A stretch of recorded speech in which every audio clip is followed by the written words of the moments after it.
Assalamualaikum Bokai. Welcome back to the Jollof Football Bantabai YouTube channel.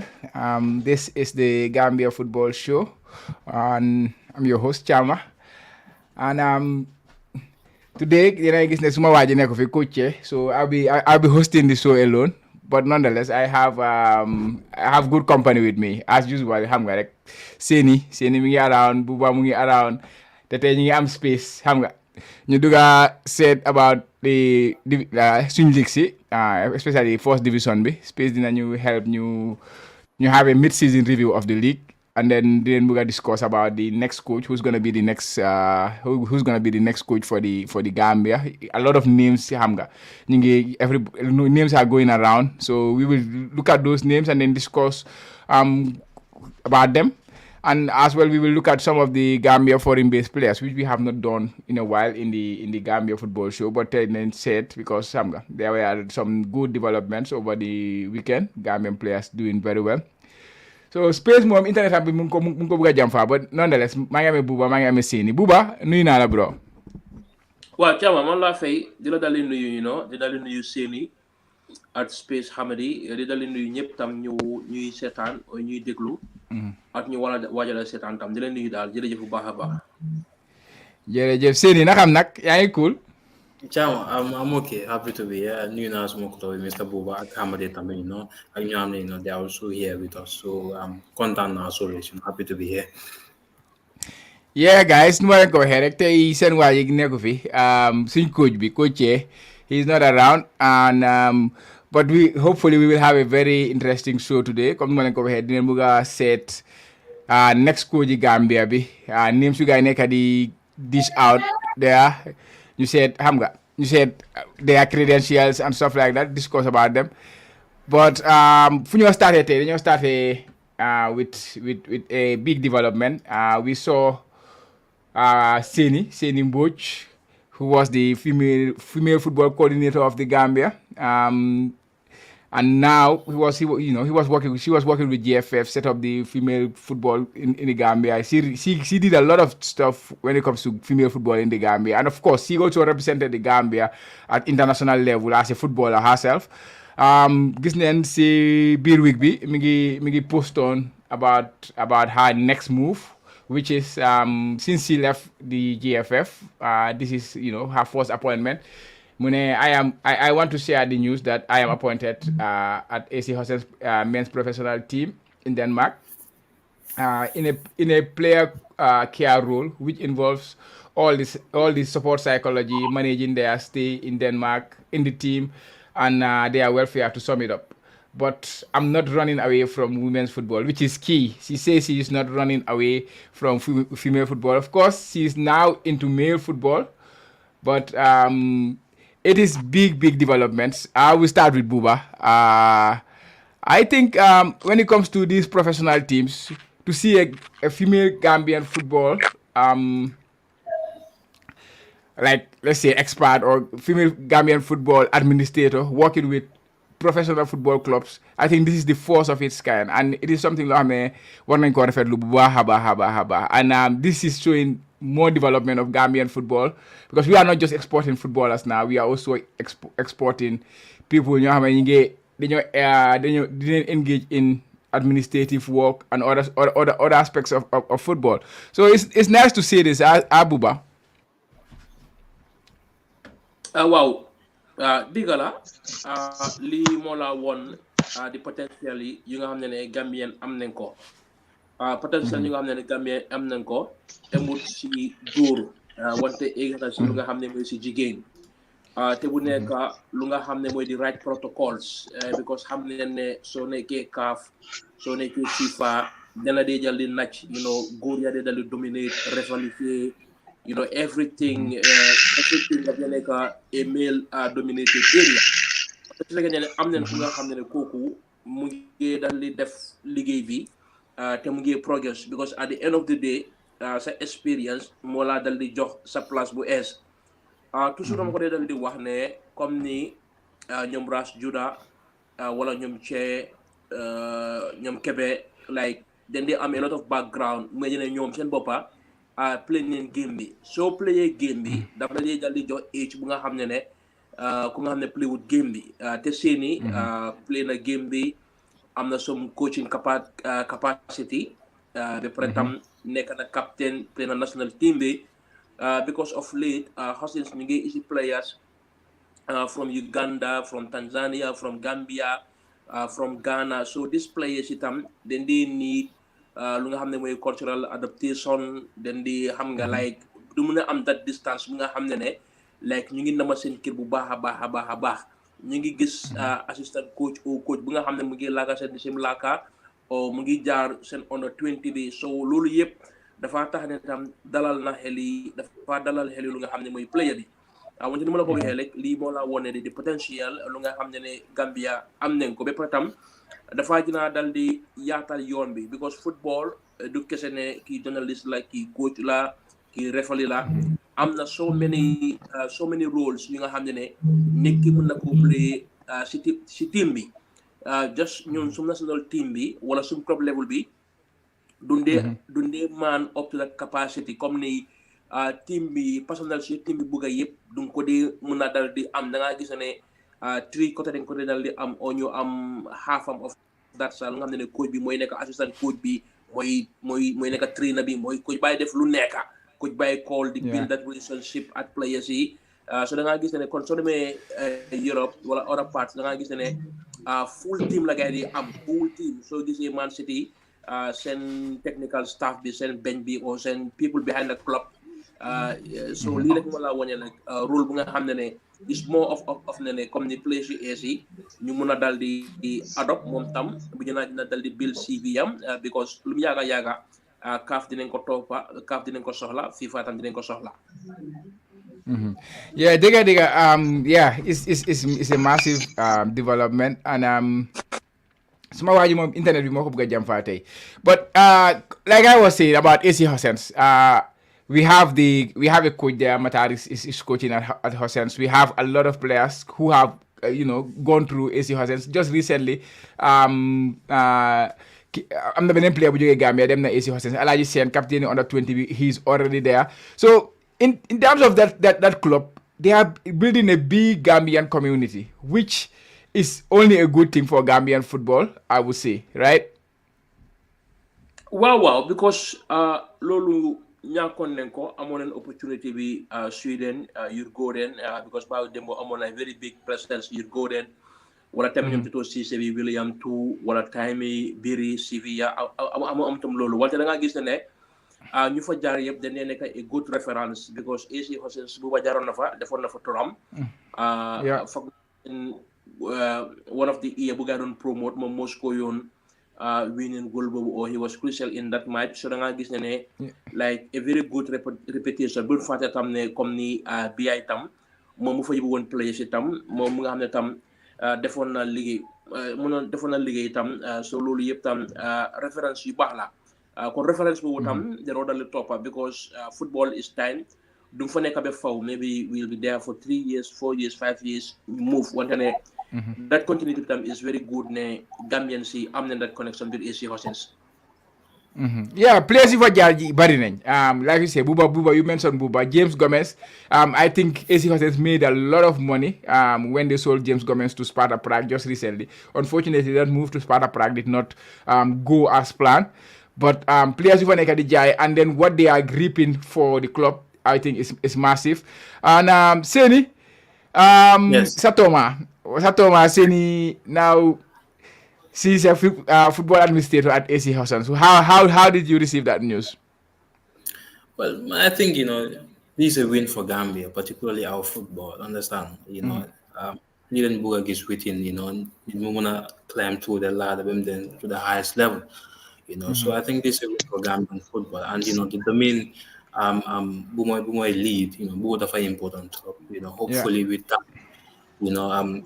Gambian football, a lot of these things, because they're very important, with the mindset and all. So, man, I think, this is a win for Gambian football, and with her, she is developed, may continue that edge, understand. So, man, I think, this is a good news for Gambian football. We want to see our people having this, understand, because at the end of the day, Gambia more they win, understand. So, man, that, I'm quite happy. I'm quite happy. Yeah, quite happy. Definitely. Let me just move on to about the coaching situation. We all know since Tom left the Gambia, the Gambia, of course, there is a vacancy left in that position of coach, and there is a lot of names in Nekadidega. Since that time, they got some local Gambian coaches, they got some international coaches. Up to recently, ñu ngi déggaat beneen another international coach, Dutch coach. So Buba, fan la suñ gars yi tool because international break bi mi ngeen ñëw xam nga international break baa ngeen ñëw match almost next week la match, like in March there's an international break coming, and I don't think Gambia have any plans for the international break. If they had, I think they would have communicated that by now. And we don't have an interim coach, and we don't have a like anything imminent, but a lot of names are being dished out. Your log is about coaching situation right now. Like, what is your latest information about that?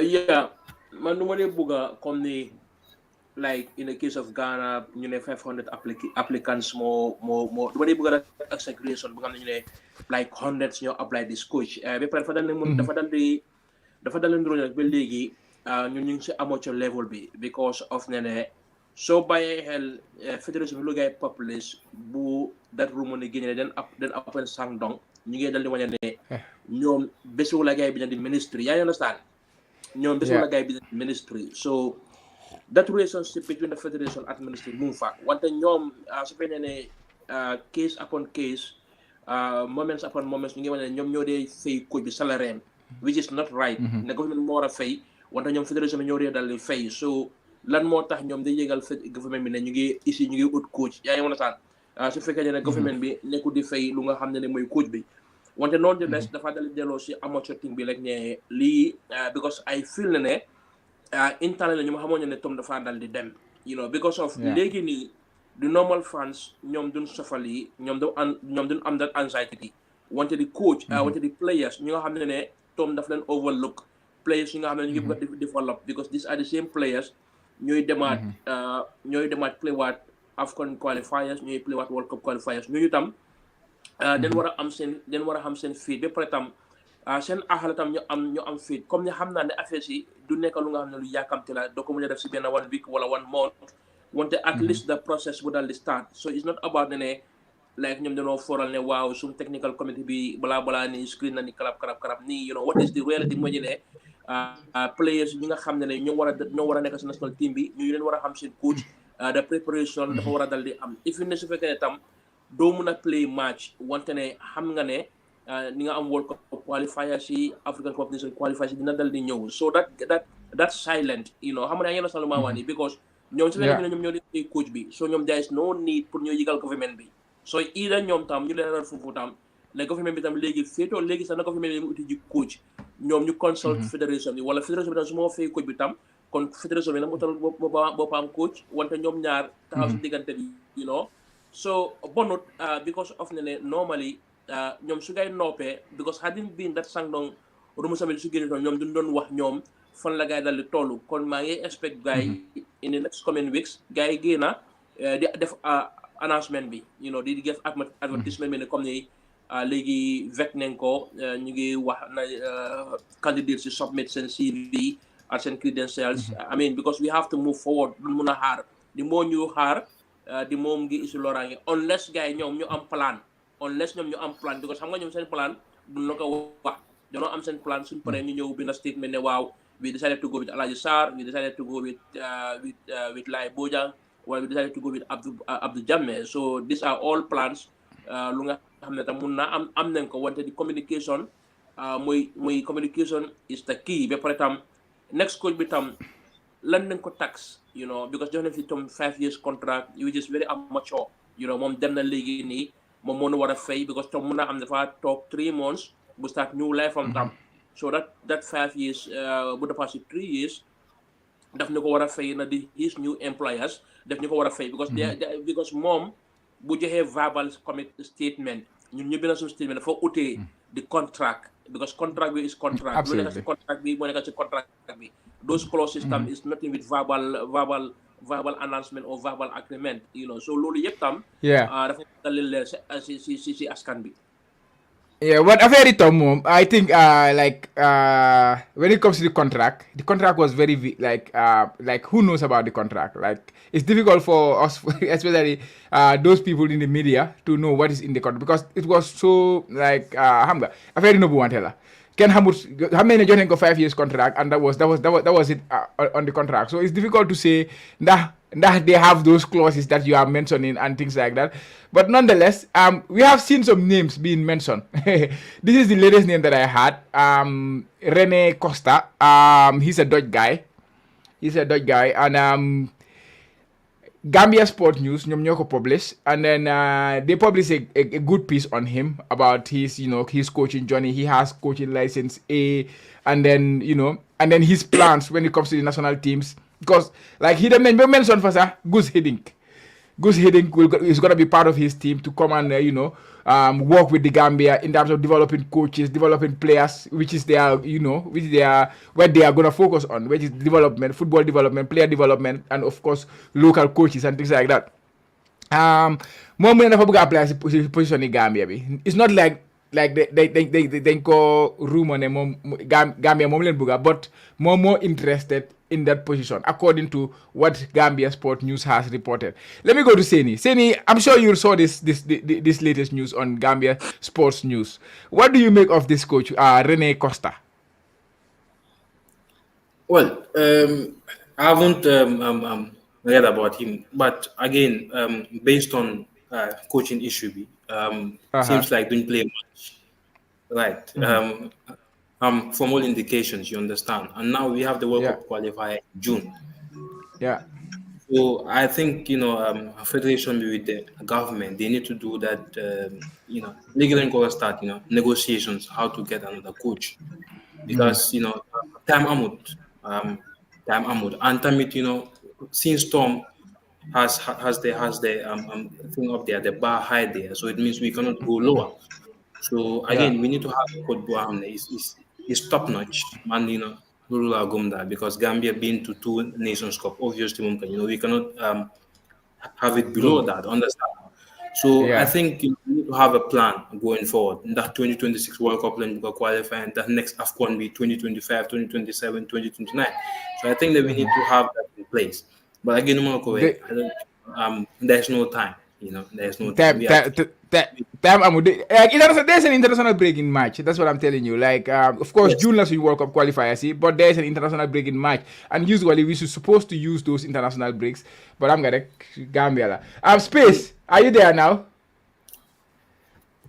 The family space building internet. We munko tough time. Buba, have you seen anything about this Rene Costa Bini? Because yesterday, if you watch Star TV, Sen Sports Bantababi, they were talking about it. And then a guy published a piece on him in his coaching journey and his plans for I'm sure they have direct contact with him. So I'm just taking the report from them and then trying to discuss about this Rene Costa. What's your take on this? No.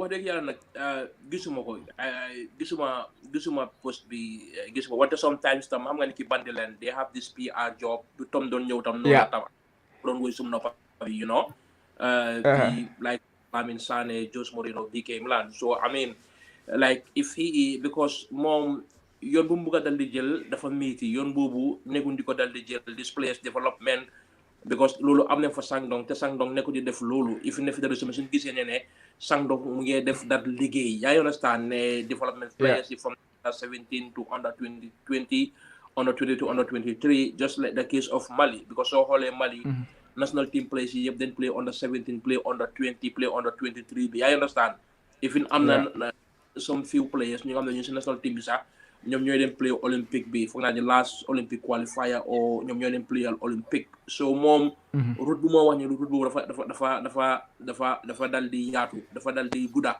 comme ni ñu ko seeni waxee is either ñu qualify World Cup 2026 it's not a must wala tam ne tam ñu delluwaat African competition. So léegi da ngaa gis ne moom he should work more on the national team because that categories ni am nañ fa lay Bojang ku nga xam ne def na lu baax a baax Matar Mbodj mu ngi fa woon def na lu baax a baax so du bon comme ne moom tam moom he's talking more of ne comme ne full time yaa ngi understand moom dafa liggéey full time la moo liggéey it's not like Tom ku nga xam ne dafa dem Scott Omar Colley 30 times in a year so at least am na that advantage or am na that vision ne he want to see proper development because ñoom Salifou Koli ñoom Kajali Dramé ñoom Ibrahima Sow ñoom Ibrahima Singate waaw ñoom Alaaji Seen so at least am nañ ku nga xam ne kon si gàttal mun doo junjal ne ñun moom du ragal a promote this xale yi yaa ngi understand which is a very missed opportunity for the past African Cup of Nations parce que yóbbuwuma xale yi xale yi ñooy future ëllëg mën na ñoo yóbbu gaay ñu teg gaay si bench bi o ñu play woon gaay tam so I mean lu moo wax o fu moo jublu am na advantage te dina am solo wante I think the focus mooy ne entirely pour si senior national team bi nu resource di dal di baaxee nu moo poussé for this friendly match comme ni ma ko waxee woon si gàttal gis nañ Sénégal woon amoon nañ fi ay friendly match yu interesting woon Cameroon amoon nañ fi friendly match tam ñoom Brazil o ñooma yeneen dëkk yi kon di moo ñun ñu ngi daw di ñàkk am test match di moo that reality ñu play test match at these bigger nations loolu is gonna be more difficult waaw so dafa difficult so I mean fédération bi tam ñoom ñoo war a ñëwaat at seen communication the ministry tam ñoo war a ñëwaat at seen communication because nu ma la ko waxee the players ñoom ñooy suffer because ñooñu they want to move to the next level then bëgg a tam ku leen naa yóbbu that next level bëggunte am fun bëgg a gaay dal di am because they having so much support in Europe technical wise wante tam den bëgg a am beneen coach tam ku nga xam ne like dina yokka that intensity of the game that pace of the game yaa understand xam nga because at the end of the day seen players leen dee dal di yuuxu nii ñoo fi dee toj ñoo fi war a play number 8 ñoo fi war a play number 10 this new coaches that are coming mun naa am tam unlikely ñooñu ñooy toog si bench bi because of duñ mën a deliver coach bi lu moo ut si gars yi. Yeah, definitely. A lot of names have been out there. Comme ma ko waxee René bii nii man bu ma gisee Gus Hiddink turam bi rek laa ne loolu is a big because Gus Hiddink ku ko xam he's one of the biggest coaches in the world. So I don't know how he's gonna work with like it was too ambitious. It was too naka laa ko waxee it was too overwhelming for me. Like the information bu ma ko gis noonu ndax that kind of coach can bring this, but who knows? Of course, you never doubt anybody, but we wait and see. There was another name that was out there, Ben Hicham, the Moroccan guy. Of course, before that, we have seen Abdou Jammeh T-Boy. They got in about Idrissa Sonko, Matar Mbouch. They got in about Slava from Real de Banjul. Like Lai Bojang, mentioned Lai Bojang, Alaji Sarr, assistant coach. These are all names you have. They could all be potential coaches. But like I'm not point since it's all about the technical director at the top about our technical what is our technical direction technically where do we want to go as a country. So the technical director has to set that roadmap, that plan. That is the most important thing at this point in time. So mo la duma de buga duga ci affaire coach but at the end of the day so nekk di dega tour yi foog nga am pour laal gaay rek foog nga ñambaas tuuti xam nga talk about them a little bit. So yeah. Anyways, so Coach B Mom, we will wait and see what GFF will do with that, and the government, of course, they are together in this one, and then we will take it from there. Seni, do you want to add anything from there? Of course, they are about the Moroccan guy, right? Yeah, come buwanum ko like I'm gonna Coach B talked about development. Understand? Okay, for example, Mali, so they send current squad B. Most of their players, they were from that 2015 under 17 team. So, Snake Mom, that's the domain he wants to look at it. That can be good, but he needs time, of course. He needs time to do that. Process didn't continue. I that wouldn't help. But again, negotiation has to start now. We don't have time. We want to qualify to the next Mondial, understand? So again, for you start with league going forward. But again, I'm not, before June, hopefully, we could have a coach. Yeah, before June. Hopefully we'll have a coach before June. Why hanga suñ gaay tamit nu gaay doxale. We are very slow in the way we do our things, so that is the biggest worry we have. But like we say, let's hope and wait. The next thing I would like to discuss is the league, but space internet and me mungo over jam fast atay. Internet is space mungo over jam fa. League be reach na a very crucial point. It's the midpoint. Of course, tell them final game in the postponed game of round 8. Tell a guy play final game and then there's a big game today. We have a lot of Gambians because the BST Galaxy you play against Real de Banjul tay. Like Kuham Steve, then Gaham Real de Banjul, how they have that connection. So that's an interesting game for today. And Space is actually going to be watching that game today. And Mom Yaga decided games league games. But unfortunately, internet have been it's not helping. I think he's trying to come back in. But anyways, let me start with Buba. Buba, you order me then they follow League B. Last time we were talking about League B. At the start of the season, I think two teams we need to pinpoint on, or New one they will be up there, where of course Real de Banjul and Steve and Fortune. Steve because of course big team. They are always in and they are like look at the giant killers. Seni. They are always around there, and they are still around there this season. Of course they were having a very disappointing defeat yesterday, but Real de Banjul and Fortune they did not disappoint this season. Buba.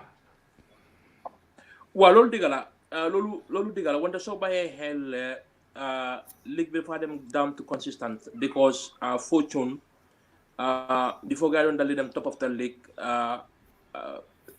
upper week boobu amoon nañ chance ñu draw one so da ngaa dal di gis ne tam the results have been mixed feelings because of ne both ñoom team Rhino game suñu war a win loolu la gars yi di dal di lose o game suñu war a win yu la leen nekk di dal di draw especially Fortune at ñoom a gaaf because it was pure luck pour gars yi dal di ñëwaat back to that game that two to draw so léegi nii mun na am Real dina am that age with consistent especially su fekkente ne ñoom tëj neen gap tey win neen da nga gis na tam day c'est marginal so both Fortune at ñu nga xam ne ñooy team Rhino amul that consistent ne games yi nga xam ne leen war a dale mën a am tam daf dee dali nekk it has to deal with pressure wante ne first round bi su jeexee some few adjustment dina dali ñëw mën naa am ñu ngi deal with some injuries or ñu ngi deal with sometimes am na ñu dem trials wante ne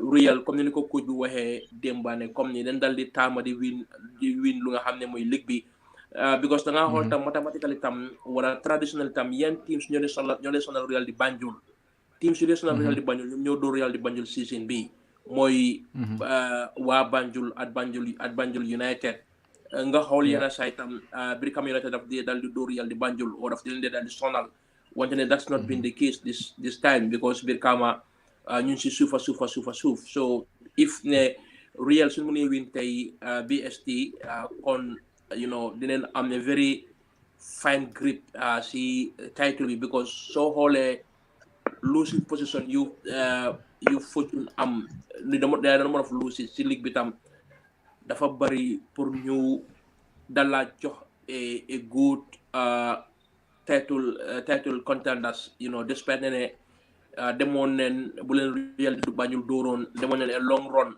before ñu lose match wante ne the results, the style of play, the aggressiveness bu nga soxla si yeneen teams yi pour ñu compete Real because xam ne Real suñu jaayee players daf dee affect gars yi wante ne gisoon neen last time we ñëw neen 4 just bu ñëlee demee bu ñoom Alassane demee ak ñoom Ousmane Kodja bi demee 3 other players step up ñu win a very big marginal so I mean su gars yi mu ne avoid defeat tey it will go a long way for them because of the Fortune at team Rhino although ne ñu ngi am their giant wins ñu ngi pass perform wante ne góoma gars yi dina mën a jot Real daal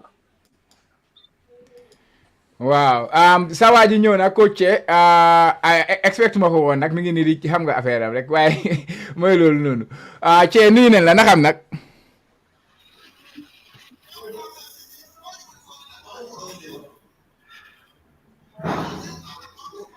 ok bàyyi ñu jël la after si kanam Konte ma jël space bul worry yow soo paree after ñu jël la space internet bi mu ñu bëgg a jam faa de waaye foog nga preview ñu ligue bi rek nanga am nag space. Mr. Chama. My fan, sant yàlla bro. Yeah, it's good to have you. Good to have you again. Internet bi mi ngi xaga Gambia rek mooy loolu.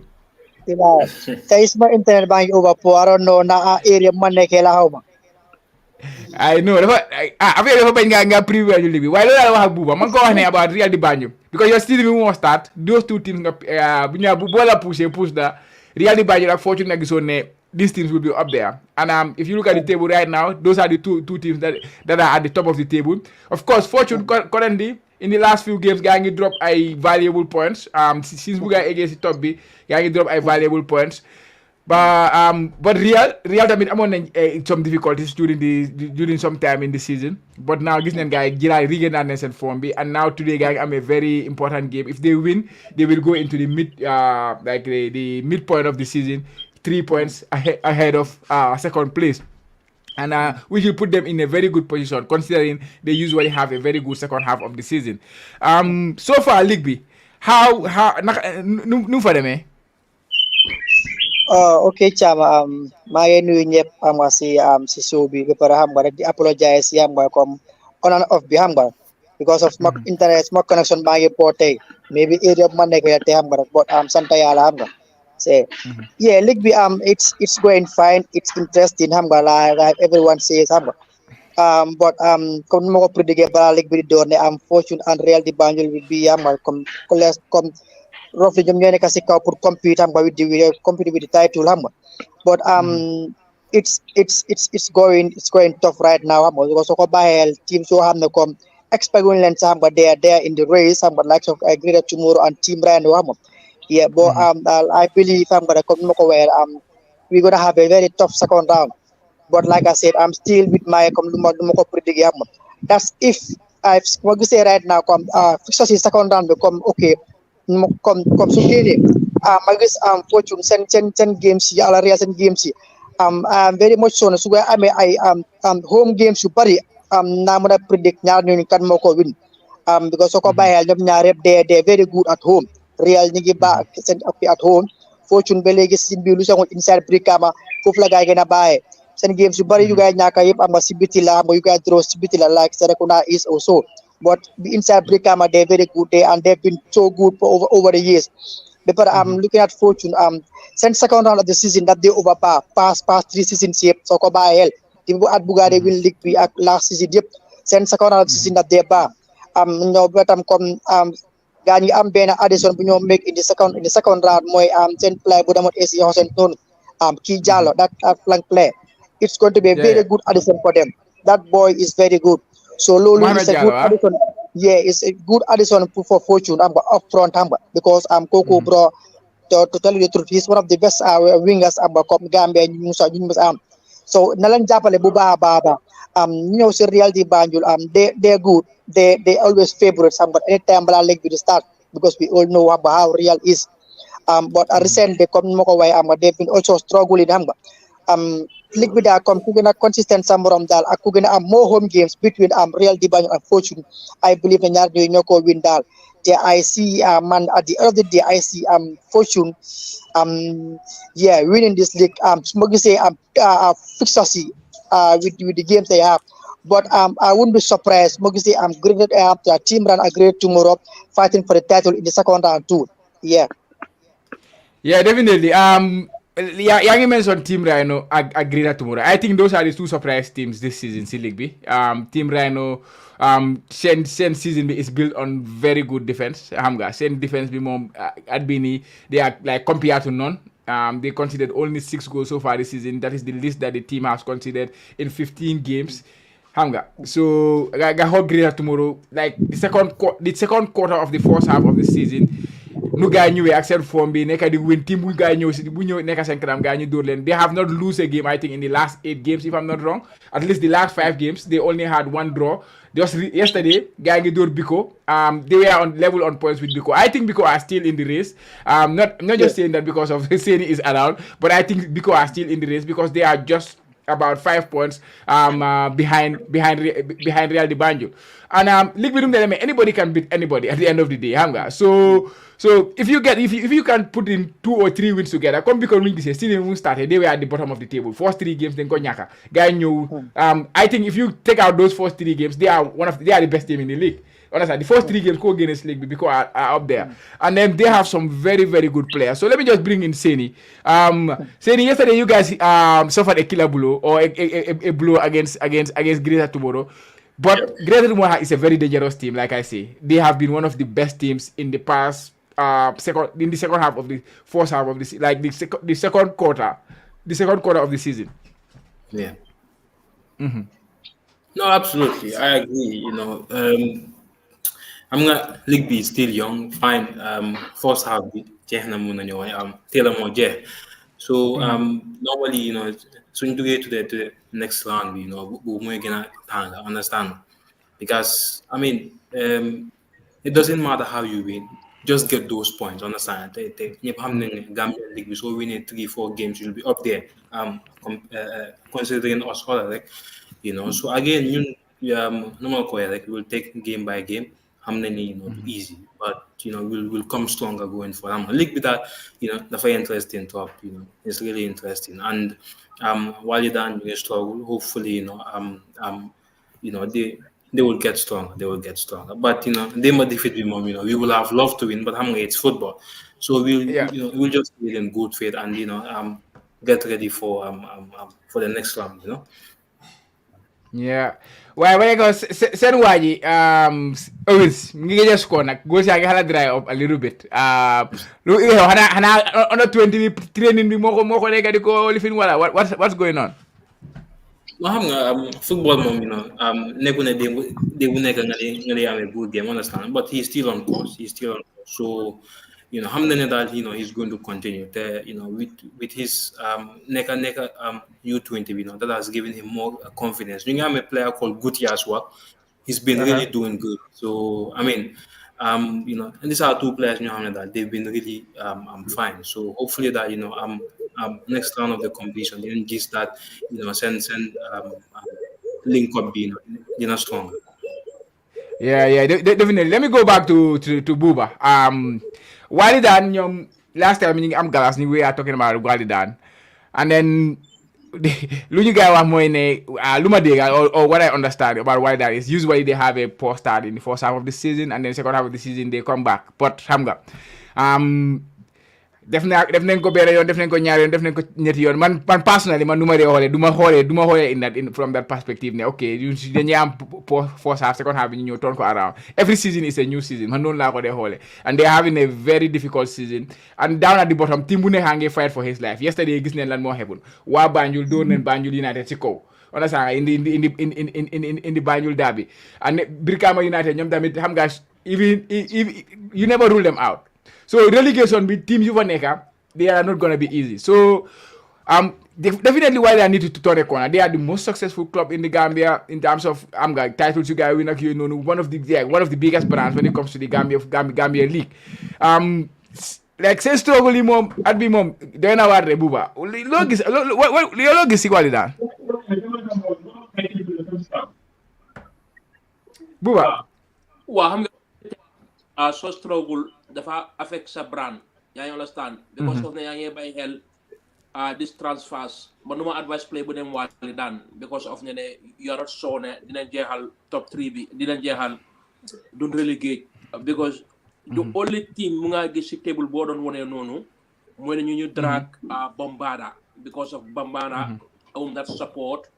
Xam nga léegi nii coach bu fa nekkoon bàyyi na, so the only team ngay gis or ñu drop or ñu drag lu nga xam ne mooy Samga, or most likely ñu mën a drag lu nga xam ne mooy Marimo, both Marimo BST Falcons at Gap yëpp at least ñu ngi am some points or ñu ngi am some results. So wali dañ su fekkee ne ñoom then they turn second round, this time it will be different. Dina meet a guy trop, Sometimes it have to do with the coach, it have to be with the coach, because gis nañ fi Ansu Jagne Bayra Hawks dem na fii dana Medina FC if ñu su nekkutee si tànga bi sax sometimes tam pour nga soxla results because of ne man as a president lu ma mën a nekk every time suma team muy dal di struggle first round I mean dafa yaxa that brand ba pare tam these are the teams yu nga xam ne woon dañ doon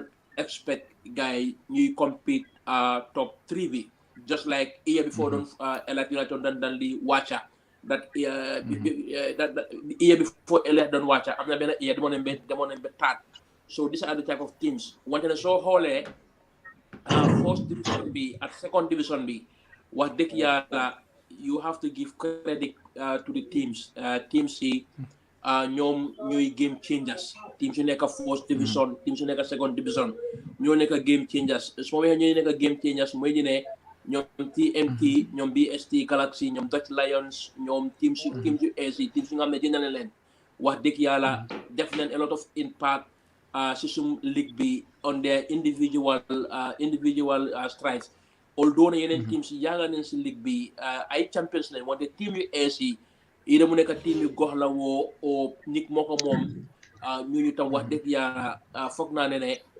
seen contribution si league bi this season and going forward si football Gambia jar nañ pour ñu daldi ko comment wante man si gàttal I don't think ne wala daan am nañ plan I don't think ne am nañ direction am nañ players yi wante go mu ne am nañ plan am nañ direction nu mu la ko waxee fii sam nga at bombarde rek la ngay mën a dal di wàccee si suuf pour ñu dal di join gars yi si race bi wante I don't think ne Marimo BST ak Falcons dinañ mën a dal di bokk si relegation zone bi kon am nga is meilleur excuse because coach tam ni nga mën a identify sa problème after 3 years or after 1 year or 2 years ni nga mën a dal di ñëw safara sa problème I understand so I mean dafa depend nag fan si wàlli dan bi oo seen coach bi oo seen président bi wante ma lu mën a daldi wax rek moo ñu ne den daldi la direction and they should definitely step up you know because loolu moo war a neexal football bi bugum team nga xam ne definitely struggle di ñu wax ne second round dafa toon things because foog na because waxtaana the coaches of TMT space moo jox nombaam te maa ñu war a waxtaana coach yi biir kama bi tam ñu dem mun na ma different story wante TMT lu ma gaay daldi wante sax ñoom ñu ne ñoom sax in fact second round bi they will challenge for the title and am nen ay grounds yu ko gaay daldi sépa so loolu moo tax ma la wañe ne Walidaan doon mën a wàccee kenn si suuf xanaa ñoom ñooñu nga xam ne mooy Walidaan mooy waa Banjul at biir kama because you see the problem is bigger than the coach the problem is bigger than the results because soo amee poor results like am na lu nekk si gannaawam there is a unrest between the technical team and the players there is a unrest between the technical team and the president or the board loolu moo dee dal di xew gisoon nañ ko woon jamono port su fa gaa doon dal di wàcc completely ñu doon bañ ne there was crisis wante crisis yi moom ñuy dal di feeñ gisoon nañ ko Gamtel tam crisis yi tam ñu fa dal di nekkoon ben dal di relegate because Gamtel tam ñaari at ñu ngi bit promotion play off bi wante ñetteelu at bi den mu ngi wàcca yeah definitely ba pare tam soo seetlee teams yu jógee si suuf gaa ñu ñëw TMT BST Galaxy BST they had a good start I think they were doing well at the start TMT ñoom they start from the si suuf la gaa yi jógee after gaa yi ngay climb si kaw so like look at their form the last 5 games they have not lost they won 2 and they drew the other 3 comme noo ko waxee su fekkee gaa yi ngëm ne gaa yi ñoom tamit mën nañoo win title bi from this on it will be very difficult nag to be honest man if I was putting my money I will not put my money on TMT challenging for the title because of naka la points mel ak teams nekk seen kaw naka form bu gaay nekk and stuff like that but you never know football la doo dee xam ku kaay la waxee kenn xamul fan la ñaami bi dee demee ñaami bu tooy la kenn xamul fu moo demee 8 points bëriwul de 15 games 8 points bëriwul de waaw loolu bëri na soo ko seetee because Real di Banjul nga am game in hand so su Real di Banjul bi ne tey it's gonna be 11 points so but anyways space in terms of talents because am na beneen kàddu boo waxoon te am si bi di start and then boobu tam naa la si delloo si moo nekkoon about strikers yi Surprisingly, we have seen a lot of good strikers emerging in the league. There is goals. Players are scoring goals. Like so demee Biko yaa ngi am Owens soo demee Falcons gaa ngi am seen striker bi naka la Cissé la nga dem Fortune tamit xam nga gaa yi ñoom tam gaa ngi am striker like goals daal ñàkkul Yireen Njang bu mu starté fii nii score na fi hat-trick ak yooyu noonu balaa moo dem Slovakia so there are players emerging. So young players are surprised this season in league B. To be honest, players more surprised. It's this Lamin Silla of Biko, this Jaguraga. He's also doing fine. Last season Setan Nako board come season B. The forget step up. They are no more playing. I believe na munna compete because he's one of the best strikers right now because of football boom they play.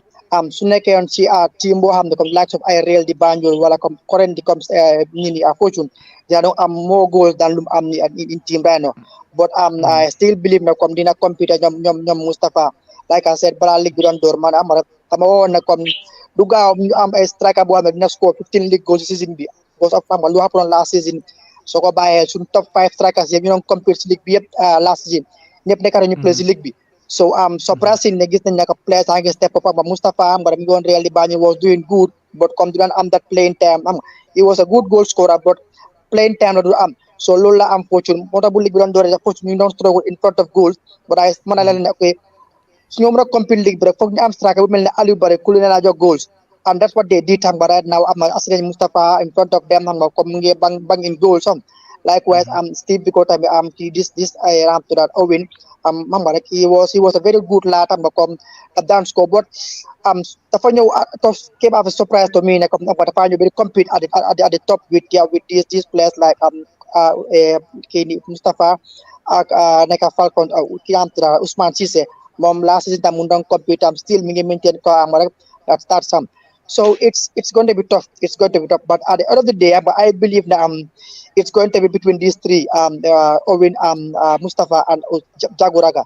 Yeah, it depends on how Team Ryan are gonna compete, gonna cope in the second round. So. Yeah, definitely. So you guys have known how different ko. Coach, how was your game? Naka lang fa dem ba win ngeen? Wow, ñu win one. Da ngeen defend match bi. Play football yi modino ngeen win 1-0. No, man dara problème la day am man chance mu la yaa ñoo day bari suma xale dañ yaay chance trop. Man attack minded so man defend my team. Congrats. Thank you. Man defend is not my thing. Waaye yaa ngi ñëw fekk ñu ngi waxtaan about league bi discuss neen a few things about am nga coach bi ak yooyu noonu already discuss neen about Seni tamit appointment tamit yooyu noonu but yow anyways yow maa ngi wax about TMT so da nga am yaakaar ne TMT gars ne war a mun a win league bi from the position they are in. No, to mun am naa yaakaar ñoom am yaakaar ñoo win so man tamit dama ne gars am nañ point because 8 points different in 15 games it is very possible loolu 3 games rek la so pour man loolu is doable xam nga but ndaa gum naa ko góoma ko loolu ñoom ñoo ko mën a góom du man léegi tamit caawa dinaa ko si yokka PS team Reno second round dina am striker bu gars yi dugal maa leen ko be very careful def striker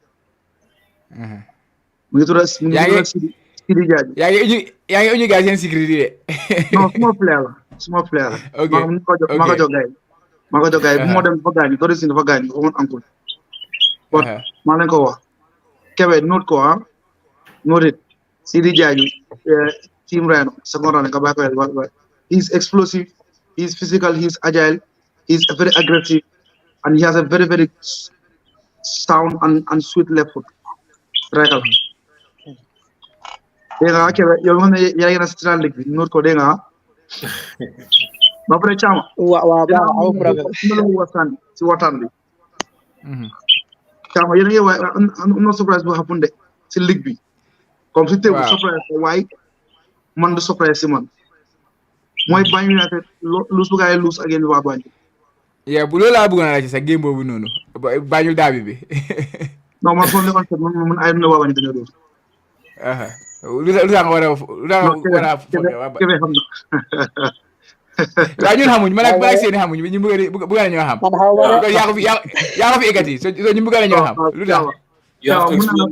Muna basically benn management la rek understand. waaw benn management la kenn rek moom mooy fi ñaar yëpp so kenn si struggle dafa dimbale morom understand. Oui. No, like it's serious. I know what I'm telling you. Keep on the limo. The fact is, on the limo. Kena sole. Kena for Japol. We did it. We'll be clear with it. But anyway. Huh? Why would you go to pen? Huh? Why?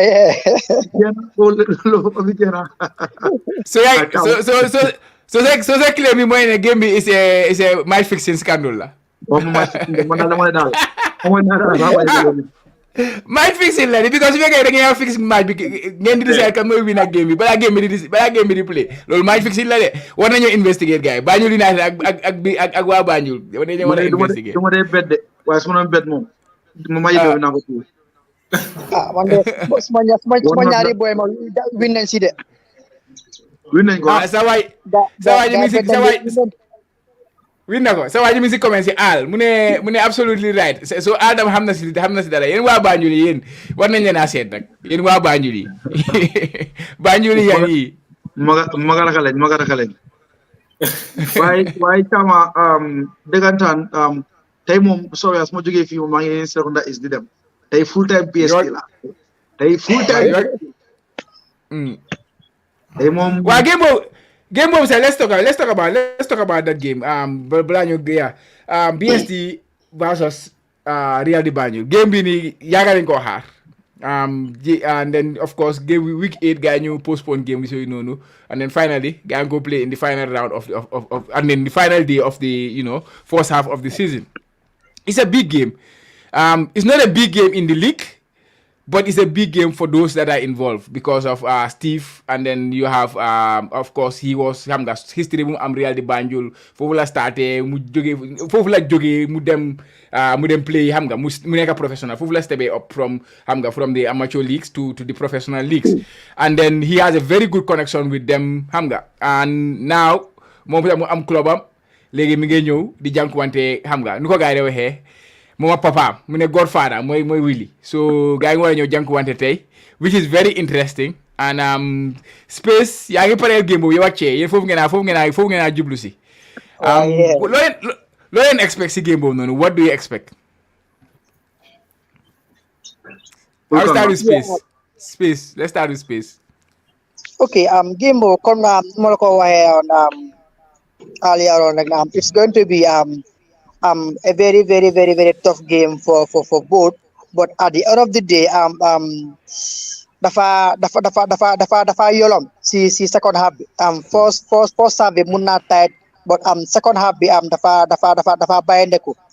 Gis nañ BST Galaxy recently comme gars ñi ngi struggle, especially comme lose nañ ne or two key players nga xam ne comme they've been very, very, very pivotal for them. Dang si first round bi so lose nañ especially in the middle. So they've been struggling in the middle since past 2-3 games yep tamba like seen last game against TMT they first struggle so the Real de Banjul foofu mooy seen doole right now so su game su Real di win like foofu la moo winner BST ga foofu la moo dominate ga Real despite lose na yere jang but they had good players nga xam ne comme nañ dee mun a step up the likes of Sen Alassane Badji Bini this that Babukar so it's going to be tough da but xam naa ne first half rek la moo nekk toughness bi but second half bi dafa bayandeku so comme numa la ko waxee BST ga si they gonna struggle in the second half man loolu laa gis daal dañoo struggle ci second half bi daal c'est wow Che is back Che yow loo gis ci game bi waaw man anana space loolu first half dina interesting first half dina tight dina competitive but he who wants it more will win it man loolu laa ko jàppe understand like to me it's not a game of tactic personally for me I don't think it's a game of tactic it's a game of energy passion understand comme no he who wants it wins it so could you see need to work on that understand it's motivation is the key to this game. Yeah, but I think in terms of motivation, if I want to say, I would like to think Real de Banjul they from next they are smelling blood because of them fortune drop at 9 points. So guy winning guy in them second half of the season with 3 points ahead. That is a very good base to start for the second half of the season. Nga many BST they are struggling right now. The guy lost some of their players. First half of the season, guy started, guy don't do very well. Now they are struggling, and then of course space.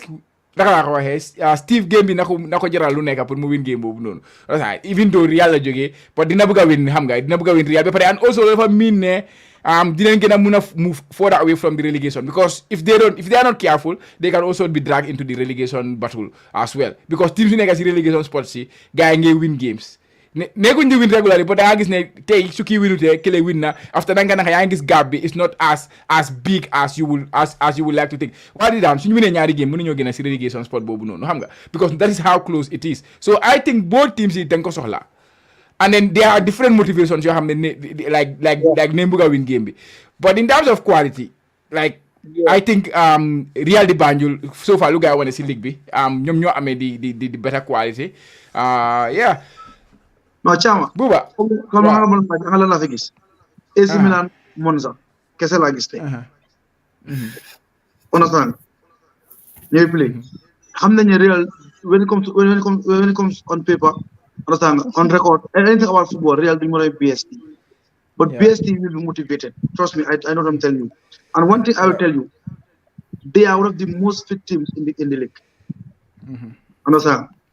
The team they run a lot. What I believe in the game be for Savi, energy will not be right. So he who wants it more wins it. Understand? Man, if I have to put my money on, I put it on BST. But I predict a 1-1 draw. I predict one. But BST draw. Wow. Buba, da nga gisee match boobu noonu BST ak Steve ak Real de Banjul. The new derby lañ ko ooyee because of this is the first time it is happening because Real de Banjul derby nga ko ooyee because soo gisee mu nekk derby is because of Real de Banjul. Game bi fu mu ko play waat gis ma woon fi bu baax. Serkuna is. Okay, wow. I mean, this federation, seen weekly programme bi, these are the things mu nga xam ne mën nañ ko fa promote ñu dina jaay game bi because gate tickets bi it goes back to the team nu ma ko waxee woon si gannaaw GRTS Paradise TV Kamakiw TV la these are the games ñi nga xam ne war nañ ko lifin because wax dëgg yàlla I don't know the ticketing system in Goal Project wante ne some of the matches su ma seetaan BST daf di mën a isi lu nga xam ne mooy crowd Real daf di mën a isi lu nga xam ne mooy crowd tey Manchester play wut Real Madrid fa naa si dina moo play so it's a perfect time pour nit tam dal di doxantu dem dal di seetaan lu nga xam ne mooy match foog naa nu ko cee waxee ak ñu ko ne leen ko waxee yëpp BST ñu ngi struggle pour create chance soo bàyyee xel even ñu ma TMT sa score neen from a set pieces wante ne they didn't ask a lot of questions you understand they didn't ask a lot of questions ba pare sometimes seen football daf dee dal di direct lu nga xam ne la foofu la coach Real di ñëw di jéem a profito gars because tam ne noo bëgg a génn all out pour dal di am ceemu yëpp predict 1-1 score wante foog naa ne coach Real bi dina bëgg a am as much as goals ba pare tam bu slow down lu nga xam ne mooy games if su fekkee ne derby la in Gambian football wante yenn saa yi derby form du dee matter the position of the team ku nekk force ku nekk last du dee matter and there is a motivation wante nu ma ko satee si dor mi rek mooy ñu ne I will have ma yokk se bu game bu fam la benn match la one of game la daa bi moom benn match ki mun naa lose form ki nekk form sax terewul kele mun naa ku nekk mun naa win sa morom jërëjëf waaw loolu dëgg la wante lu ma expliqué tam mooy time bu Wally dan doon dal di dóor Real de Banjul time boobu ñu ngi nekkoon one of their relegation zones so da ngaa gis ne that time the position of the teams matterwul nu ma ko doon waxee rek mooy ñu ne daf doon baax trop like the publicity the turnout really xam nga like ñu dem ñu am football bu neex a neex so both teams at federation bi seen boppam tam dañ war di try di dal di promote this kind of matches pour nit itam dal di ñëw di because loolu mooy yóbbu ligue bi is not about the table, it's not about the leading goal scorer, it's about the publicity of the attendance bi xam nga loolu mooy tax suñu ligue di grow lu ñu la may lu nga xam ne mooy fit because space wax na fi Ousseynou xale la du mag is a small kid ba pare tam am nañ lot of small kids wante small kids yooyu loolu noonu yan plateforme dañoo jox gars yi ñu yóbbu leen si streaming gars yi dal di play ñu yóbbu leen si 5000 crowd ñuy dal di play loolu tam dafa yóbbu gars yi seen fit wante su gars yi xoolee gisum lot of spectators tam duñ dal di play so I hope ne noo leen koo xaybee it will turn out like that game of football because tam xam nga noonu la ko pundit séddee buggee we don't want a 0-0 wante we want at the end you have to give real the respect ñoom ak BST and they are the defending champions they have a lot of advantage tam si kaw BST. Yeah, dégga Seni naka la yow doo dem Serekunda ST pour seetaan game bi ñëpp a ngi dem de. I know game, there's a lot at stake for him, considering Steve is from Elder Banjo and he's playing against his team, never understand. So I'm come like because these are the kind of games I'm new Jericho, to the media because considering BST Elder Banjo, that generate a lot of talk, within town, understand? So, these are things you have the GFF, the clubs, and the media, when you're playing a game. So, man, I think that, a game is interesting to have, there'll be a lot at stake, So, I'm looking forward to it. Yeah, definitely. I hope I'm not sure that nañ ko mën a seetaan si online bi because fortune ñoom ñoo def future seen game si but it would have been very nice xam nga su fekkoon ne gars yi ko future sax comme looy wax nii ñu seetaan game bi ñoo xamante ne amuñu opportunité pour dem fa gars ñu seetaan ko si TV bi wala dara but yeah space bi yes wanna say number something right okay this message is going to the GFF competition department and GFF marketing and communication. Okay, remember for this is in the fixtures. There are certain games on the they go point out the future. Understand? The entire week then you wanna have a kind of a documentary video, understand, or advertisement. We jai match. The teams have their part to play, but GFF organizing the competition also have a bigger role to play. Okay, imagine GFF them interview Steve, interview Willie, understand? Guy Lalante, Masante, in the history of Steve, Real de Banjo, understand? Natalie Sakule, Hamga, GFF, they've come publicize ko dal ba xamne ku ne na same interest, understand? Engage in platforms, media outlets, understand? Ñoo dañu push ko. Hamga, mënu ñu sacrifice yeneen games ñu bay fi game kese. I remember being at Real Madrid versus Real Madrid versus Hawks. You go play KG Fair. Maji one mujhe deme. Time jaral. Kebe munga remember one night they scored 20 minutes after Real new time Real equalized. That was only match happen. Banjul the first step. First time of recent years, league guy mu face no. Bena man reka am. So one thing I'm ready for time. You said to say like the fakashi. You ko jai, you ko promote. It always help our league. When the games here, but there are selling games. They go it's marketable. You jai ko ñu am ci dara. Yeah, lula on lima sani guy rek xam nga. Absolutely. Yeah. No, loolu dëgg la wér sax they can do better on that aspect when it comes to marketing the league. C'est que wax games yooyu noonu. Yeah. So table baa ngi noonu. Bii kay hopefully next week we then gather information at least data bi man ak space and then player of the month will be coming. Space mi ngi bàyyi xel yan players ñoo nekk di do well si league bi especially in this month and ñu check dañ am player of the month and team of the month stuff like things like that comme ni ñu koy defee rek every time. Yeah ñu jaala ñu dem ñu waxtaan about the Gambia foreign-based players. Yesterday, you guys a very scary news. A very scary news. I don't know if you guys were following the news. Adama Sidibe who moved to St. Johnston in Celtic recently. He moved yesterday after collapse after at the end of the after the 90 minutes he played the whole game, and then after the 90 minutes he collapsed, and then after then ko ampul stretch of ko Yobuko hospital, but thank God he has recovered. And they say it was like low pressure, moo tax mu amoon issue boobu noonu. Yeah, ñu ngi ko ñaanal daal, ñu ngi ko wish all the best, speedy recovery. Adama Sidibé la Adama Sidibé la, right? Wow, Sidibé la. Yeah, I'm sure you were following the news. Yow loo si jot a dégg? No, read naa lu club bi wax like comme ni dafa gaañu, because xam nga it's very sensitive information, piece of information. So moo tax tam like as the journalist doo bëgg a dem like put across because of ne in fact xewoon na ñaari incident demo tam gémi Bordeaux bi tam am na ko fa collapse on kooku mu ngi dem kooma léegi nii si Ligue 2 bi so last week tam Baba Rahman tam Greece moom tam collapse on na so daf di easy pour ñu xool medically player bi wante I think he's a fine player.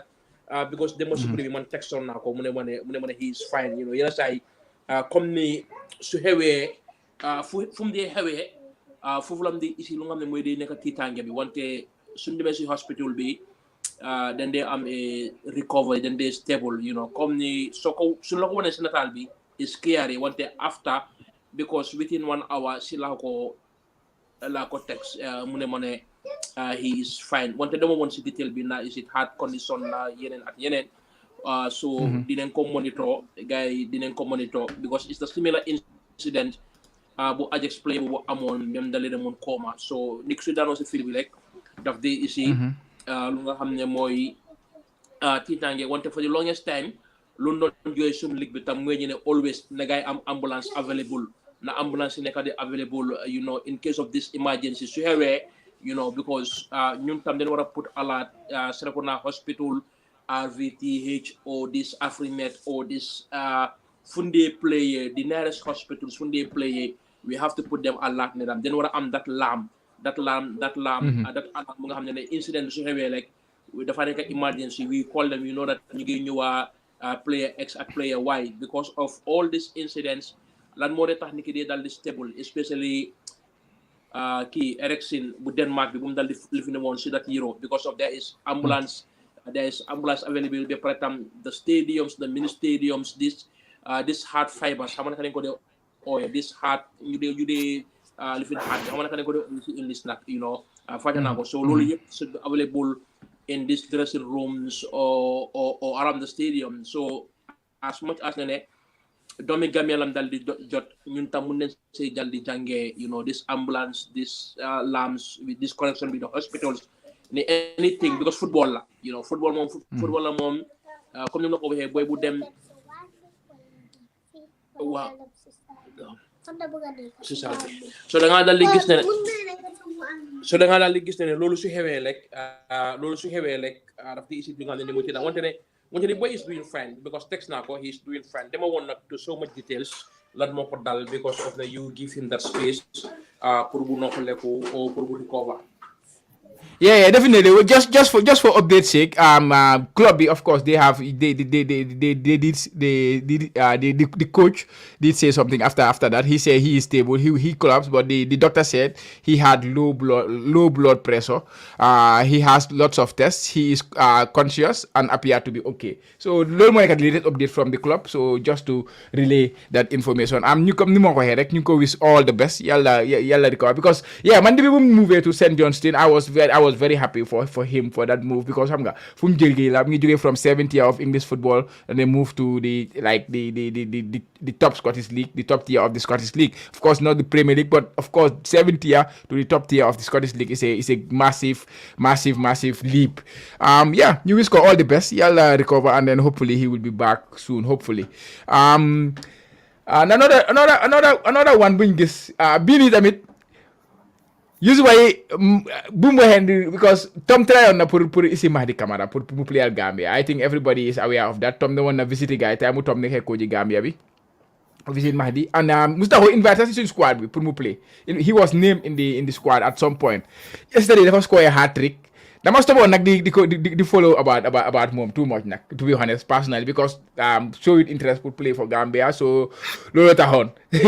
But anyways, gis nañ ne démb mi ngi score a hat trick, which is a like xam nga su ko defee you have to take notice of that in Liga, and that is one of the best, top 5 leagues in the world. A player with Gambian descendant to do that, I think, is massive. Seni, I will take you on that one. Mahdi Camara, do you think there's a chance we know Gambia still? Well, let's say let's go to Che. Che, what do you think of Mahdi Camara? Can we have him as in the national team? Well, dafa depend rek lan what was the question Tom. Dunya kan tegal Tom I mbirum solo. So what am because I don't see him playing for France anytime soon. Given the role more play France in abundance. So I think Gambia needs to try and persuade him. But then again, come lu siandore la misa buare. I cannot come and play for a country that do not have a stadium. You understand? So there are certain things it needs to be resolved. And in also place, yeah. And also GFF needs to work on something, which is like the negative energy surrounding our football as of now is just too much. And you know people from the diaspora, what they are always on the internet trying to look for news. So whenever you go to Facebook or anywhere or do a GFF page, everything what you see, people blasting the GFF, people insulting the GFF. Understand? So Lord is not healthy for our football. So man each and every Gambian, it's not only for the federation, but it's for every Gambian. Understand? We come football, we join football, we GFF must go crusade war. Understand? When it's time for football, understand? Let's all have one interest. Yes, the nation. When it's politics time, you can politics. Understand? But we need to work. We need to work together. Whatever intention we have or positive we have. Understand? This federation need 2 years when it 2 years is just around the corner. So only my object may couldn't have right for front. Why? Let's go to the best interest of the Gambia. Even our negative information or not even information, but negativity is not helping anything. In fact, it's getting matters worse. So my everyone, I'm pulling persuade all these players from the outside. There are so many Gambian players. This boy that moved to is it Bruce Club Bruce? Yeah, from Sweden. Yeah. All those players, we need them. But do you think they will come to Gambia without a stadium, without their a good facility, without good organizations? Because whenever you go on the internet, playing with a crash, playing with oxygen, feeling yahuna, GFF League. But su fekkee loolu boo fa nekk dañ ko war a wax man I agree with Mark yow foofu noonu. People have to say it. Like it's not like okay. I'm not trying to defend the GFF here. Man dama woo GFF outright. I call them. Mooy ne ñoom waruñoo defante ñoom tam ñu ngi defante. GFF defante warul la ñoom defar moo leen war fu nekk. Understand? How can they bring all of us together? Parce que Chama, leera mos nekk Kaba and his team, this is their last Monday, 2 years Monday guy dem. So imagine a problem bi nekk right now. Su gaay war a defante dañoo gën a escalate. Su gaay demee Chama ñun ñuy ñëw next ñun ñooy sona. Man foofu lay way right now ñi claim ni ne GFF must go ak ñeneen suñu Kaba génni ñoom tamit fa am lu ñu mënal askan lu ndaw lu duñ demee lu ndaw dina ko su gaay defee lu ndaw rek dañoo dal seen ko. Man foofu lay waxee they have every right to say what they want to say, but there is a time for everything. No, but that's not for me. That is not negative. It's saying what is true. Like for nigga, but personally, like so when I guess that is not right, you have to say that it's not right. Like it's not. That is not negative. What is negative is negativity. Like you are against lu dega, nga ne lolu du dega. So man lolu la see as negative. What so when I guess pitch bi dafa bon nga ñoo nga ne pitch bi dafa bon you are not being negative, you are being realistic, you are being real. Loolu mooy Chama man déglu la that has been going déglu la wax de it has been going loolu man so woon naa ko waaye li ma mooy continuity bi man foofu lay waxee every day understand at some point ku amoon ku mën a play Gambia man fu ma waxee is bigger picture du bëgg ñu play Gambia ñu xam ne ñi lu ma fekk ñi seen dëgg ne kii seen dëgg bi lii so foofu lay waxee Bo if you want the camera bi muta may wax loolu. Understand? Bari nañ si ay morom ñu ama so kon foofu lay waxe. Why personally so like I don't believe they can be a stadium. I don't believe we deserve him because we have to make sure that situation is there. We have to solve that situation. It's not for him to like so go ahead. It is true. Limo the fact. Right? So what do we do now? When you get and you okay, stadium bang and you don't the refetal. Let me refetal si lolu nonu. Da nga wax diga bi lu fa nekk. Now it's our duty pour ñu fix ko. Man la fix ko. Jéwe dañu try ñu dafa stadium.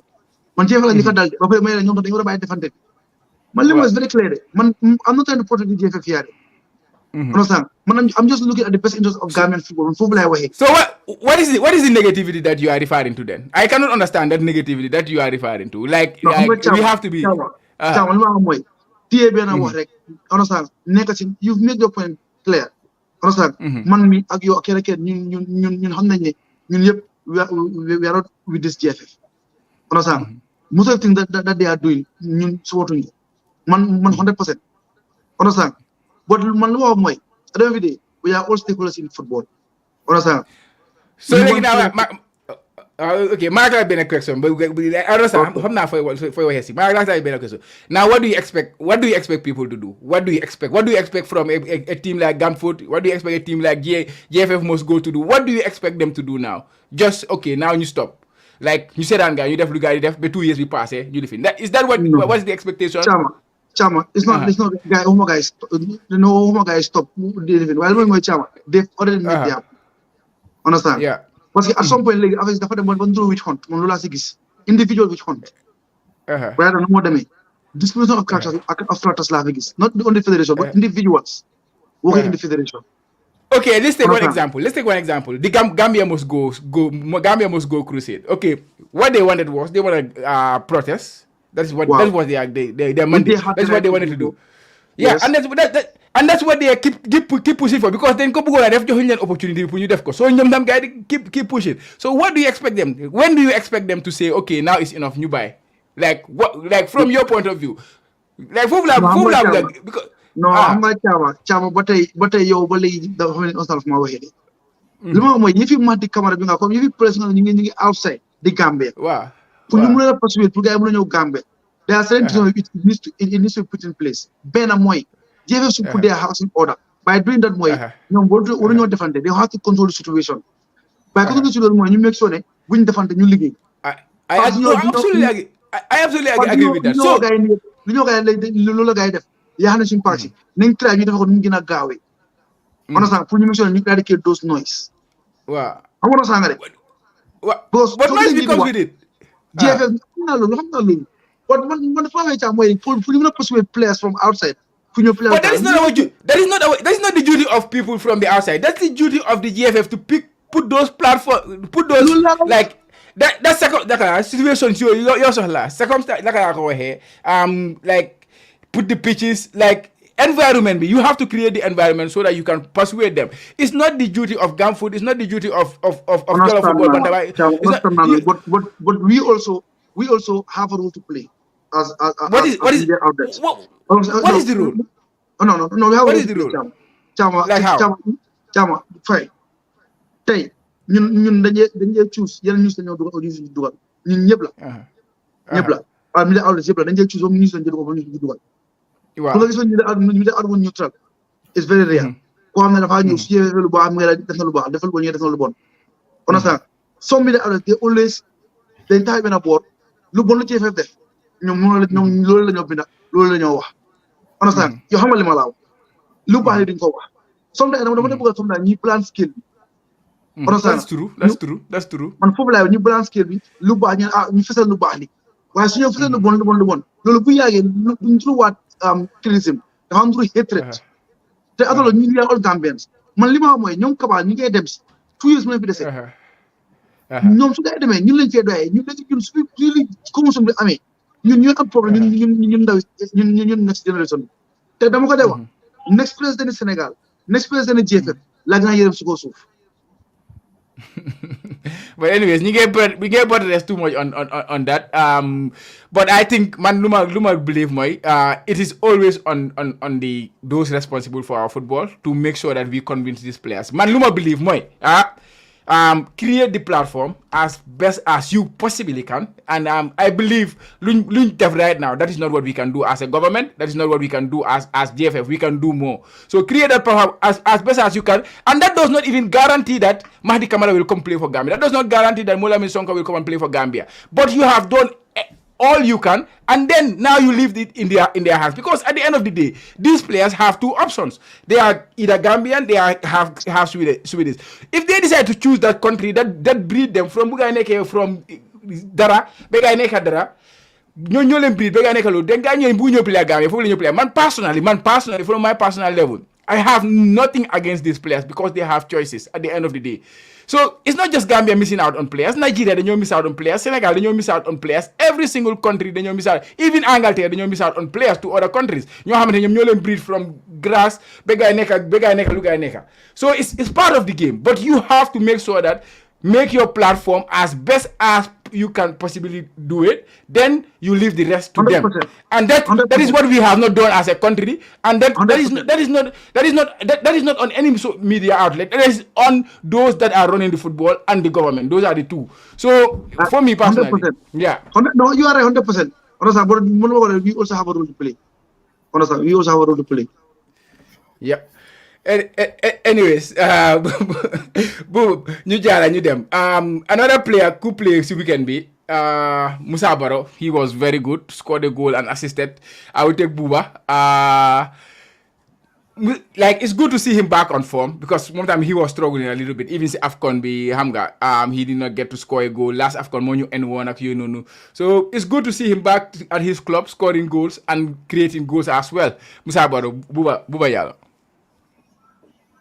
Well, foog naa top 4 bu ngay di out or the top 5 foog naa ne dinañ ko mun a am ba pare just similar goal yi Ibrahima Dawale du similar goal wante like very a good trademark free kick lam score, you know. First naa foog naa gis naa first free kick boobu, you know, it was a nice goal bu assist, you know. Go ma nag struggle na because of ne group bu nekkoon dafa metti, you know, you as a player, you know, because da nga war dale xam the experience and the age with order Cameroon at new. So but it's good pour bu score at new go back to winning ways.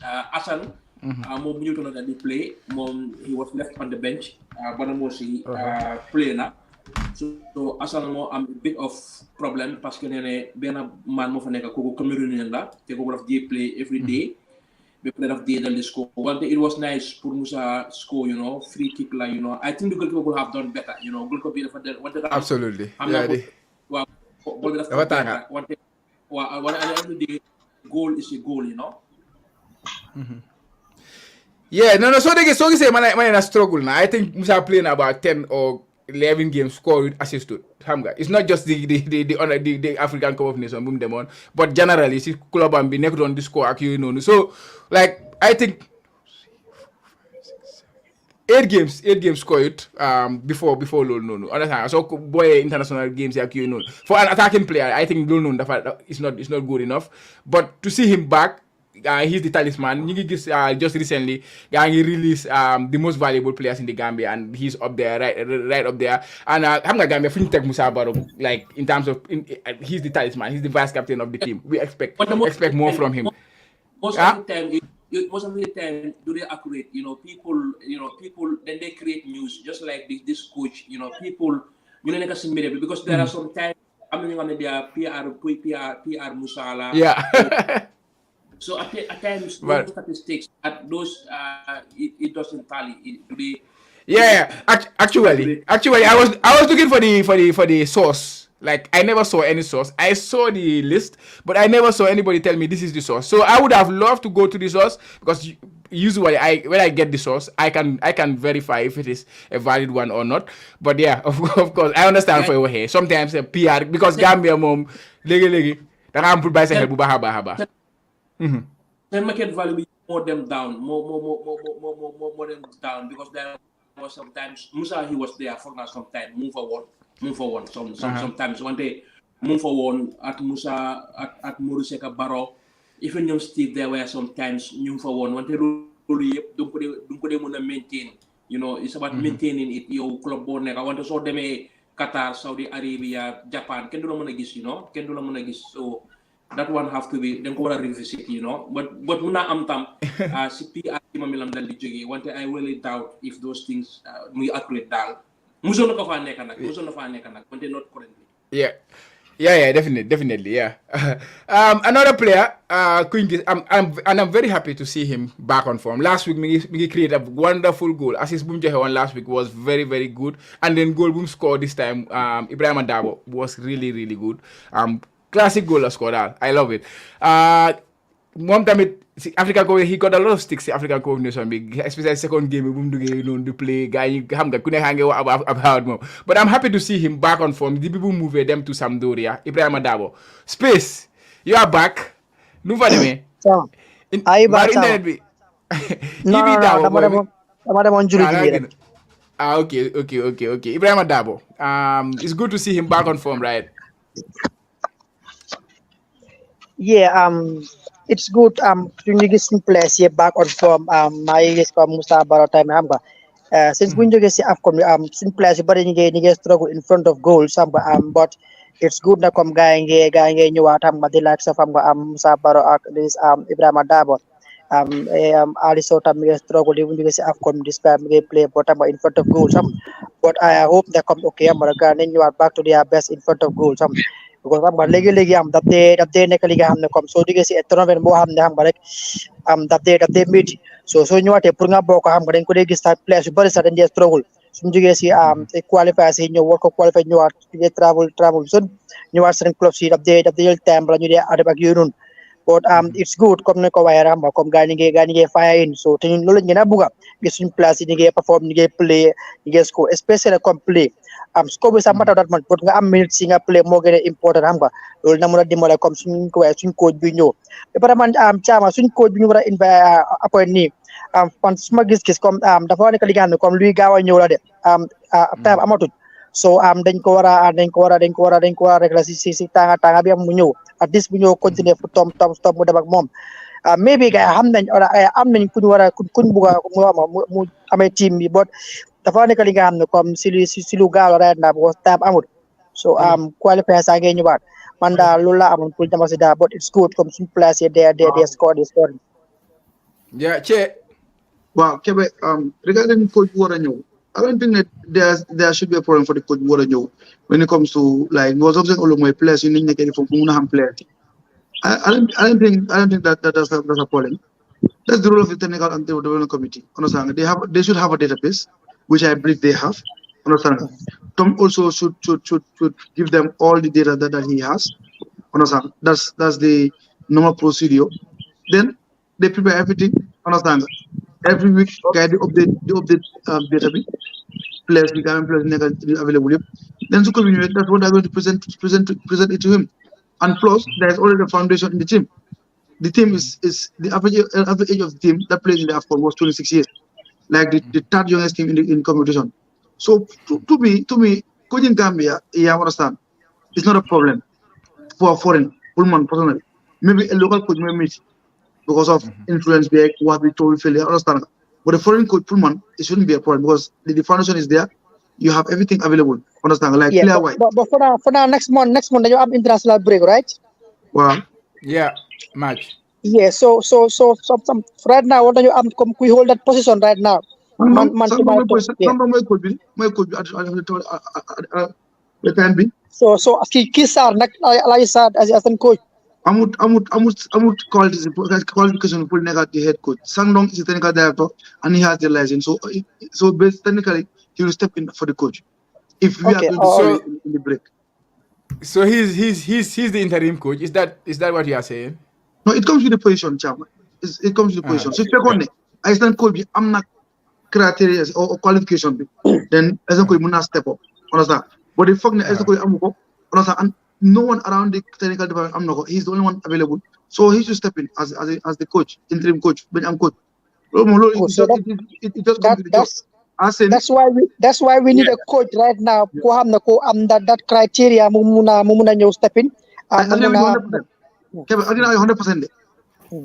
Why man fuma na waxé moy comme yow li nga wax comme ñu gaaw appoint ko ñepp lañu appoint ko ñu gëna gaay waye comme yow so yow go place ñu def form play ko ñu mëna xam place foofu lay waxee understand it is international it is not Yeah, because soo gisee ma wax loolu dama ko dee gis soo gisee ma wax loolu dama ko dee gis even in Europe sax tey suñu dexee coach bi di follow 2-3 days interim coach bu fa nekk mu ñëw take over even though comme daanaka coach bi tey the next within 4-5 days dañ dee hire keneen for the meantime mu amee coach bi te ñun right now it's almost 1 month amaguñ loolu noonu.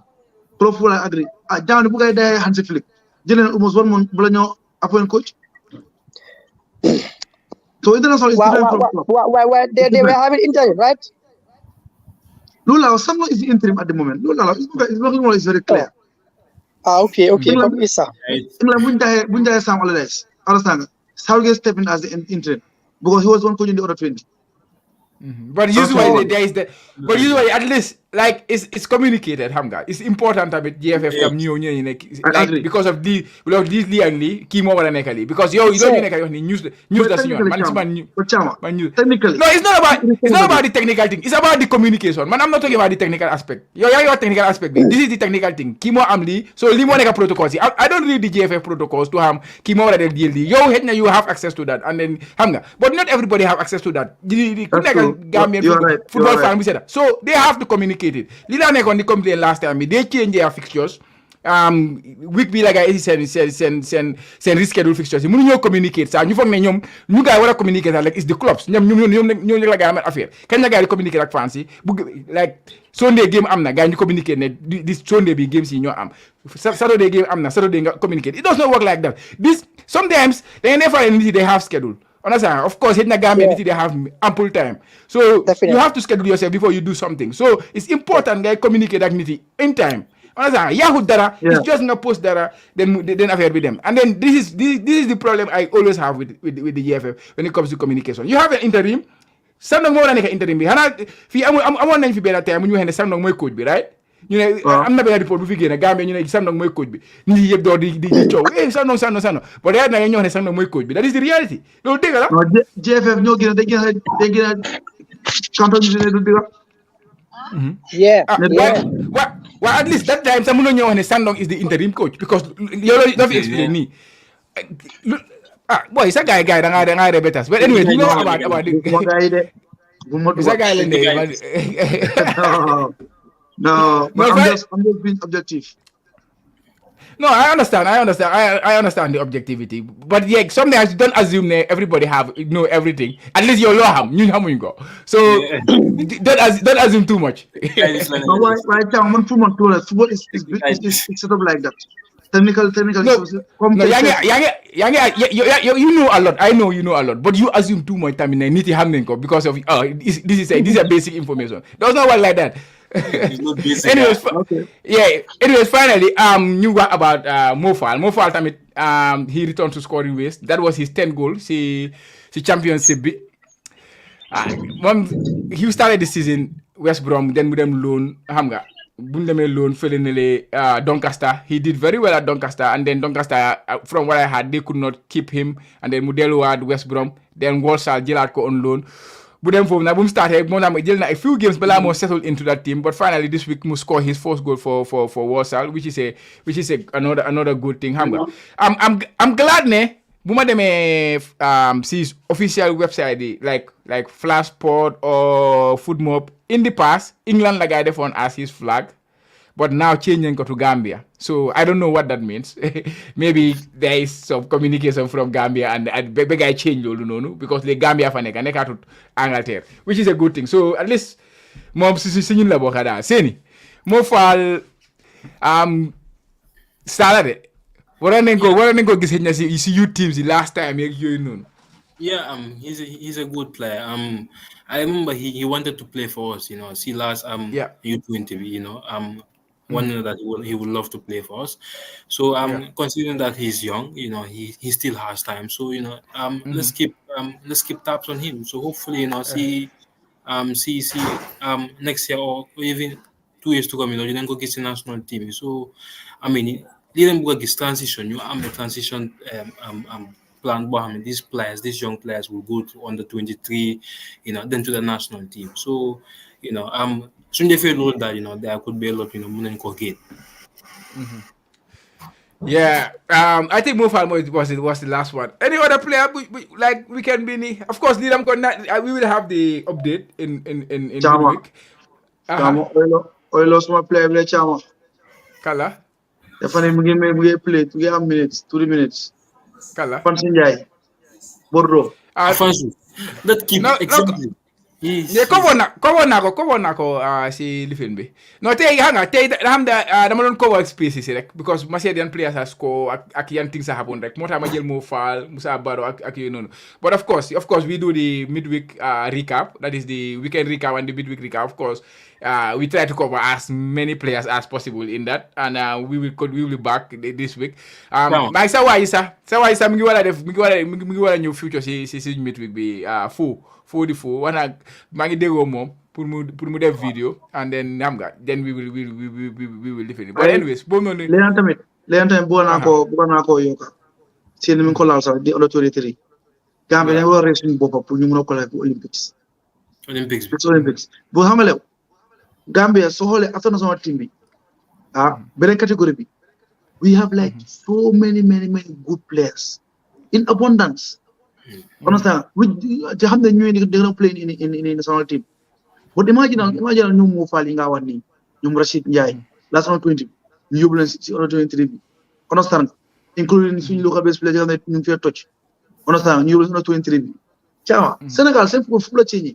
Yeah. London gives in 2012. Yeah. Exactly. Also was as a coach. Yeah. Close to same football change. Johnson no negative dominate African football. Yeah. It has to start from somewhere. So man, don't work T-boy and the technical department, you work on that, you rent it. Next Olympics you move far work. It's key. It's key. Then you make a send point. Then you breakthroughs in the team by force. You say money. Million guy on. You bonus and boba. You penetrate. See who are the union. You then forces anyway. Yeah. Forget me say they against Ivory Coast. My Promise they must say more captain, most put that outside that changed the thing. Say when people you want to go for match one against them throw them ya three. Yeah. Understand? So you they would work on that. Hamba. Chawana win mark the way you go yaga de. Then yaga say football, African football. Yaga next day. You are right. So You are right. You are right. What you try? See you system. Okay, Seni, go ahead. More than we win last AFCON before them, understand? So then you see Kuyate, Ghana Gay, you need the way that national team, understand? So there's a step one for starting. Continue till maybe the new next 2 years, but when we keep going, we'll get there. Didn't get there. Yeah, definitely. But anyways, guys, 1 hour 45, 1 hour 40 minutes. Di Maria, Balamarek, Messi, 4 silver Argentina, 4 Di Maria, win Nako. Understand? They were all playing the Olympics. It play full in Guinea. Understand? So we have to. Mbappe, we will play Olympics. Was Thierry Henry, my coach Olympic team is France. Yeah. The Mbappe must plan some. So the Mbappe the club more them next, and then go back or not. But Mbappe gave his what he say he wants to play if he is called up. We're gonna play. So it's a conversation that everyone wants to play. No, players didn't really play. Last time, it didn't name them play. They win now. Yeah. Stuff. Yeah. So. No, Anthony Brazil. Last Olympic team. Yeah, that's a good plan. Definitely. Football is more that. Affair break. You have to take everything very seriously. Like all these competitions, you have to take them very seriously because you never know for excel and then for have that stepping stone to take the next step. But anyways, Jay. So what dem na si space ak Buba jàpp naa gars yi fii a lot Buba xam naa mi ngi ros pour dem si naan suñu game bi te wax naa ko ne mu añ balaa game bi di start waaye it will be a very interesting game anyway yeah boy maa ngi dog de maa ngi close de non li ngeen doon wax si coach bi ma ko doon déglu waaye dina ma a dugal that Dutch coach bu ma dégg affaire man pour man I don't think we should give him our national team. I think we should put him somewhere around the junior categories. Understand? Mulige coach, mulige Lai Bojang, or mulige T-boy. Understand? Or mulige, or even Joko under 17. Because to me, he's more of a developmental coach. Understand? I don't think he's ready for our national team. But we can bring him on board. Even if he's not a coach, he might be part of the technical and development committee. Yeah. Understand? Football, the technicalities in football, probably. Understand? Absolutely. So I believe that you can have him somewhere within the technical department. Technical setup. Yeah, definitely. Well, Lumbina for no man, it's very ambitious. Like Lumbina for for me, ambitious, but Numbuga change Gambian football and stuff like that. I don't know who did that interview. It would be nice to listen to him say it rather than just read it. But of course, we have our reality here. It's different. It's different, definitely. It's different. Yeah, Lola Lawani. But my little Seni. It was such a wonderful day too. It was such a wonderful show today. Malachete then dalante bu baha. No. Football. But yes, any final word? Any final word before we close, Seni? Yeah, man. Happy to be here with you guys. Sometimes when they hold times, when they fun, I'm gonna know content. But again, more we are together in this game, and that way. So we'll keep doing our best, inshallah. So I'm happy to be as always. Yeah. So nakala for the team, yun ang top, yun ang second division. Wow. When they move first or second. Because 3 games they play, then you lose. I mean, lose better match. We not then take better match. 6 points. So team top 4 points lang. Then you are the So you can. So go around with you. Third or second. That would be cool. That would be cool. Yeah. Anyways, final words. Then you close. Why? Final words is muko puna dos muko dugale du ba banyu sports banyu regional sports la buka wax. Understand? Why ba we said because sen committee bi dañ ko sa sen bokk. Xam nga. Why moy lol bo way bu anyway. Anyway, di jaajëfal di jégal so bi si yi ñëw bi understand bo trainers mo level bes ak task mo am pour production mo ñëw contribute xam nga.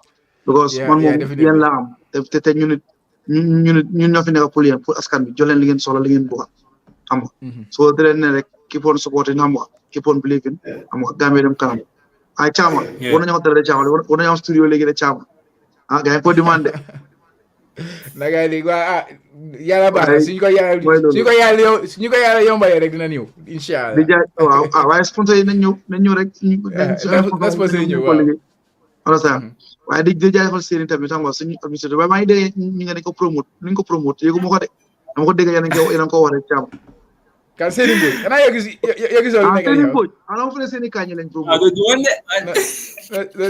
Seni Mboge Suma to Then go hire AC Horsens. He's working with AC Horsens now. That's very good. Suma niki after na ko tawa mo. Social media bi. Waaw di jaajëfal Buba di jaajëfal Space Kebe xam nga di ko Kebe moom naa moom su kay nañ daje ci ndaj bi soobee Yàlla di jaajëfal everyone xam nga Gambia football dem kanam xam nga fii moom mooy loolu Gambia ci ko sa kanam rek jërë ngeen jëf waaw jërë ngeen jëf suñu gaay bi be beneen yoon